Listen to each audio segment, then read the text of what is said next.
The SBA, especially for loans under $350,000 on the 7A program, they want you to show that you're going to make money in the first year. My advice to you is to say, even if your gut says, well, I might not make money the first year, businesses really should probably at least break even the first year. And in order to show that you have cash flow, you have to project that you have some money to pay somebody back. Give you round numbers. Let's say your payment is $1,000 a month. They want you to be generating $1,250 for every $1,000 that you are going to owe. They're in cash flow. And in cash flow, that means your sales minus your cost of sales minus all of your expenses at the bottom. They want to know what you're going to have down there. That doesn't count the non-cash depreciation, but that's all accounting stuff we really don't talk about. But I really want to know, and I really want you to be able to convince me that you're going to be able to repay my loan, or else it makes me extremely nervous. No matter how many government guarantees I have on your loan, and no matter how many reasons I have to make the loan, if you're telling me you're not going to cash flow, that particular person we were talking about, I'm like, look, man, can you just wing it? Tell me that you're feeling a little bit better about this, and at least tell me you're going to break even. And the guy's like, no. Well, and sometimes that's when you need to go back to the drawing board with your projections. I know that's probably something that y'all talked about, the projections for 2 to 3 years if it's a startup or an expansion. Sometimes you need to go back to the drawing table and say, what kind of expenses can I cut out, or do I really need, $150,000? Can I work with 100? Because if you're not making any money, you can't. The one thing that we don't want to see on your projections is that you're getting a loan and you're losing the loan to make the loan payment. That doesn't make any sense.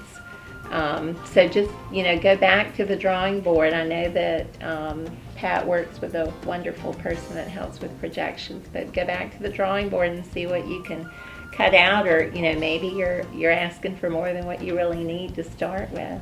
Whether it be us or someone else, you need to make us feel comfortable. And Rob certainly couldn't get a guarantee if he can't prove to SBA that your projections can prove that you're going to make the payment. It may be that you've got the most wonderful character. We know you in the community, and those are kind of things that we do look at as a community bank.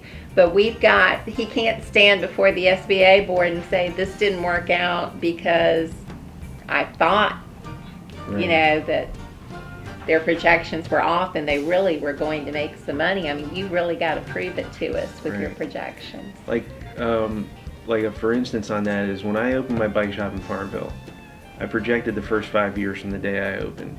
I killed it the first year, because Farmville's this really small town and there's not really a lot there, and all the business owners in town came in, flooded my store. They were buying way more expensive stuff than I ever thought I could sell in Farmville. And it was great. So year one, I doubled my projections. Year two, I didn't even do as well as year one as far as gross sales. I did okay profit-wise, but I didn't do as well in gross sales. And then year three, I kind of went up a little bit, but I really had felt like in Farmville, and we're talking about a much smaller town in Petersburg, but I felt like I really had saturated the market. And so there's a certain number of bikes that are going to be sold, and a certain number of bike services and parts that are going to be sold. And just because of the total population and the number of bikers, that number is not going to get bigger, just by population growth or whatever. There's 2 colleges there. There's Longwood and Hampton-Sydney, and I was like, man, but they weren't expanding that quickly, and so the growth in Farmville was really pretty flat, and I was really surprised because I missed my year 5 projection in the Farmville store. And Lynchburg was a different story because I went into Lynchburg, and it's a much bigger city. I don't know, is Lynchburg bigger than Petersburg? Probably is. Mm-hmm. Yeah. So I went to Lynchburg with a kind of Farmville mentality, and I didn't have enough bikes. At first I didn't have enough inventory and everything because people were coming in. I had a certain number of bikes, and I thought that was going to be the right amount. Well, first of all, I'd sell through them and couldn't rebuild them quick enough on the weekends. And then I didn't have the variety that my competitor had on the floor. Although I could get anything, what my what my competitor had was more bikes on the floor, so more impact when you walked into the room. I mean, my bike shop wasn't tiny, but I realized pretty quickly there on that I had to invest a lot more in inventory, because even though those people aren't going to buy a $5,000 road bike, they want to see that you have maybe one of those at least and a couple other road bikes instead of just 2 road bikes. You know, like Farmville was fine with 2 road bikes. They're like, well, if he's got 2 road bikes, that means he can get any road bike. In Lynchburg, they're like, they want to come in and get that road bike today. You know, like mountain bikes, you know, I had a lot of those, and that's what sold more. But it was an interesting thing for me to find out. You know, A, I'm not gonna have continuous growth in Farmville, and B, that I maybe underestimated the amount of sales that I could have in Lynchburg because it was such a much bigger market. Okay, so capacity, we talked about cash flow. All right, so in a few of the things, if you're buying an existing business, find out what that kind of business that existing business is going to do. The banker is going to ask you to get that guy's tax returns for the business or whatever. And sometimes you can get them and sometimes you can't, but you need to know what you're buying if you're buying another business. And if the business is not making money, you're going to have to convince me that you're going to be able to do it better to make money. Because if it's not making money now and something happens to you, I know I'm not going to be able to go in there and make money. So, and a lot of times a startup might be better than buying somebody else's business. There's the bike shop in Lynchburg. I sold my shop, but like 2 years after that, that shop sold to another buyer for a lot of money. It was kind of like the top of the mountain bike thing, and it was kind of like not a good time for that guy. Paid top dollar, plus he didn't get the real estate, so he was paying a huge lease to the guy who owned the shop before. And I think that bike shop started having less and less inventory, not as quality of employees, and they've been going downhill since. And I think they just changed hands again, and I think that's going to be the end of it. I don't think the guy that bought it knows what he's doing. So don't buy businesses that are failing or that aren't making money. Do it yourself or do something different, because they're not cutting it, and they thought they could too. Okay, so the third C of credit is collateral. Startup businesses frequently don't have very much collateral at all, and all the stuff that you put your money into, we don't count pretty much. You know, like your inventory, we give you like so little credit for that, it's not funny. Accounts receivable, which you think, I've already sold something and somebody's going to pay me in 30 days. I provided a service, I'm going to get paid in 30 days. You would think we would give you a lot of credit for that. It's like money in the bank. No, we give you next to nothing for that. But that isn't to say that we won't make a loan without collateral. That's one of the big caveats of the SBA world. They say, if you're loaning money to somebody and there's collateral available, you should take it for a startup. Or if the loan's over $350,000, I must take whatever collateral is available. But it says not having collateral is not a reason not to make a loan for the SBA. Okay, so for Susan, who's not getting a government guarantee on her loans, if you don't have collateral, she's going to be like, no, sorry. But I'm calling Rob. Right, she's calling me. Because the government guarantee stands kind of where the collateral would stand. Because if something happens to you day one, they're going to pay me back 75 cents on the dollar of what I've loaned you. So I'm a lender, and my job is to sell money and to sell as much of it as I can, really, for pretty much. You know, like, if there's a need. Yeah, yeah. Okay. Well, I mean, I'm If just there's telling a you, like, need. from my perspective of working for a lot of banks and stuff, my job is to loan money. I want portfolio growth. But banks hire people specifically to fill certain niches.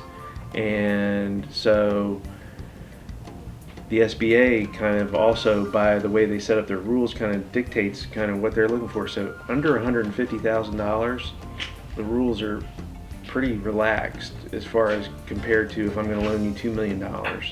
Really? Yeah, I Just kidding.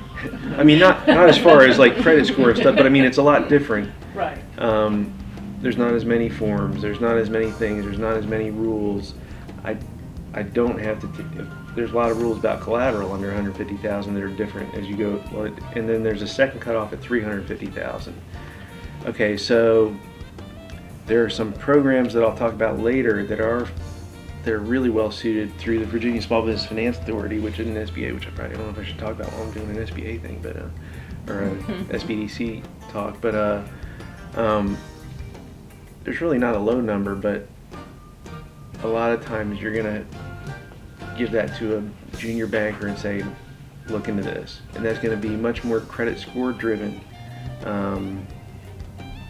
They're still going to want to see all the stuff. Like if you're doing a startup, they're going to still say, I want to see a business plan. You know, Right. I want to know what you're going to use the money for. I want to know if you have any collateral available. But the incentive to make a smaller loan isn't as high as it is to make a bigger loan, just because certain people are looking for everybody kind of looks for portfolio growth. However, in the SBA world, I get the same. As EVB was the #1 lender for intermediate-sized banks in Virginia last year. We did, and it was because we did 44 loans, and it didn't matter how much we did in dollars. We did like 4.4 or something million in loans and 44 loans. So each one was like, average was 100,000. Okay, so this year we have not very many loans on the book, but I just closed one for $1.9 million Monday. So we're gonna have a much higher dollar amount, but as far as SBA rankings, I got as much in the rankings for the $50,000 credit line as I did for the 1.9 million. And so if I want to be on top of the stack, I got to make sure that I catch every one of those 25,000 or 50,000s, because those count as much to me as the big one. You know, they don't make as much money for the bank, obviously, because it's just a smaller number, but as far as whether it's important or not, the bigger it gets, the more attention it gets internally, always. Yeah. But And then with our women's program, we're a bit more hands-on with that. Just and a little bit like a more. small business. I'm ready for my loan now. Yeah. Are you identifying? Banks wanna- Well, Tennessee does not do it. Banks want to make money, but we want to make money to business owners that we feel good are going to be paying us back. All banks. And also we wanna want do that. to help the business develop businesses. Like I like when I make loans to startups and things. That I did a brewery in Charlottesville, and I seek out their beer still here in Richmond that they now sell down here. You know, they don't sell it they don't sell it at Total Wine, but you know, I'm pretty psyched that I did that. You know, like that guy got started with me, and to me that's a big deal. Like nobody else, it's a big deal because nobody else knows, because I'm not supposed to tell you because of bank secrecy, you know. But to me, it's a big deal that I, you know, helped this guy.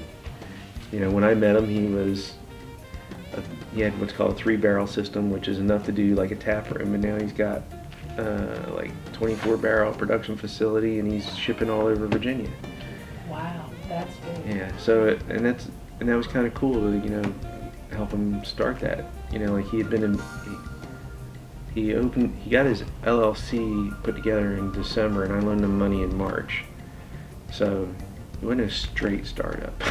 He'd been in business a whole 3 months. So, but still, it was a pretty cool thing. So, I mean, different people have different incentives for what they like to loan money for. I just like to loan money I like developing businesses and stuff, so that's fun for me. Well, and it has to make sense. I mean, It make does sure have to your make plan sense. makes sense. You know, and I'm sure Rob will get more into Yeah, that.